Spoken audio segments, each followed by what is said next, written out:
भारतीय अंतरिक्ष अनुसंधान संगठन यानी इसरो एक बार फिर कीर्तिमान रचने जा रहा है।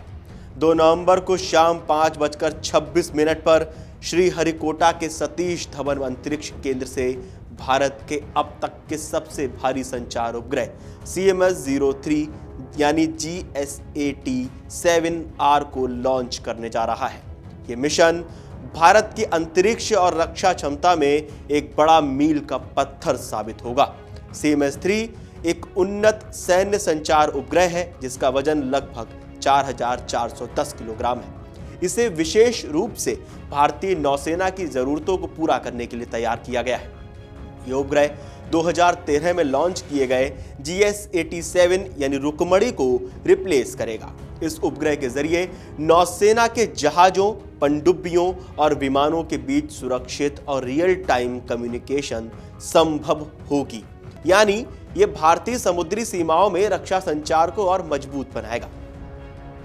इसकी तकनीकों पे बात करें तो इसका वजन करीब 4410 किलोग्राम, कक्षा जियोसिंक्रोनस ट्रांसफर ऑर्बिट यानी GTO संचार बैंड, इसमें C एक्सटेंडेड C और KU बैंड में काम करने वाले ट्रांसपोंडर लगे हैं। इससे वॉइस, डेटा और वीडियो ट्रांसमिशन संभव होगा। कवरेज, यह उपग्रह पूरे भारतीय उपमहाद्वीप के साथ हिंद महासागर, पूर्वी अफ्रीका और दक्षिण पूर्व एशिया के समुद्री इलाकों को कवर करेगा। सुरक्षा, इसमें अत्याधुनिक एन्क्रिप्शन, एंटी जैमिंग और फ्रीक्वेंसी हॉपिंग जैसी तकनीकें हैं ताकि कोई बाहरी ताकत इसे हैक या बाधित ना कर सके।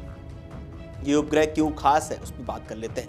CMS-3 से भारत की समुद्री सुरक्षा और नेटवर्क केंद्रित युद्ध प्रणाली यानी नेटवर्क सेंट्रिक वॉरफेयर को नई मजबूती मिलेगी। ये भारत को हिंद महासागर क्षेत्र में अधिक मजबूत और आत्मनिर्भर बनाएगा क्योंकि अब नौसेना अपने जहाजों और अड्डों के बीच संचार के लिए किसी विदेशी सैटेलाइट पर निर्भर नहीं रहेंगे। इसके अलावा ये उपग्रह भारत की आत्मनिर्भर भारत नीति के तहत रक्षा क्षेत्र में स्वदेशी तकनीक के उपयोग का शानदार उदाहरण है। इसे बाहुबली रॉकेट LVM-3 ले जाएगा। CMS-3 को अंतरिक्ष में भेजने का जिम्मा इसरो के सबसे शक्तिशाली रॉकेट LVM-3 यानी लॉन्च व्हीकल मार्क 3 को दिया गया है। इसे बाहुबली रॉकेट भी कहा जाता है क्योंकि ये भारी से भारी पेलोड अंतरिक्ष में ले जाने में सक्षम है। LVM-3 की तकनीकी जानकारियों पर अगर हम बात करें तो इसकी ऊंचाई 43.5 मीटर होती है, वजन लगभग 640 टन, पेलोड क्षमता इसकी जो है वो लो अर्थ ऑर्बिट में यानी LEO में 8000 किलोग्राम तक है। जियो सिंक्रोनस ट्रांसफर ऑर्बिट यानी GTO में 4000 किलोग्राम तक। ये रॉकेट 3 चरणों में काम करता है। S-200 ठोस बूस्टर लॉन्च के समय जोरदार थ्रस्ट देता है। L-110 तरल इंजन उड़ान को स्थिर बनाए रखता है। C-25 क्रायोजेनिक स्टेज उपग्रह को सटीक कक्षा में पहुंचाता है। LVM-3 का शानदार रिकॉर्ड भी रहा हुआ है। LVM-3 अब तक कई ऐतिहासिक मिशनों का हिस्सा रह चुका है। चंद्रयान 2 की बात की जाए 2019, चंद्रयान 3 2023, जिसके जरिए भारत चंद्रमा के दक्षिणी ध्रुव पर उतरने वाला पहला देश भी बना। आगामी गगनयान मानव की बात की जाए तो मिशन में भी इसी रॉकेट का उपयोग किया जाएगा। अब बात कर लेते हैं भारत की आत्मनिर्भरता की दिशा में बढ़ते हुए कदमों को लेकर। पहले भारत को अपने भारी उपग्रहों को लॉन्च करने के लिए विदेशी रॉकेटों, खासकर फ्रांस की एरियन स्पेस कंपनी की सेवाएं लेनी पड़ती थी। उदाहरण के लिए GSAT-11 5854 किलोग्राम को 2018 में फ्रेंच गुयाना से लॉन्च किया गया था। अब LVM-3 की मदद से इसरो 4000 किलोग्राम तक के उपग्रहों को भारत की धरती से खुद लॉन्च कर सकता है। इससे न सिर्फ लागत कम होती है बल्कि भारत को रणनीतिक स्वतंत्रता भी मिलती है।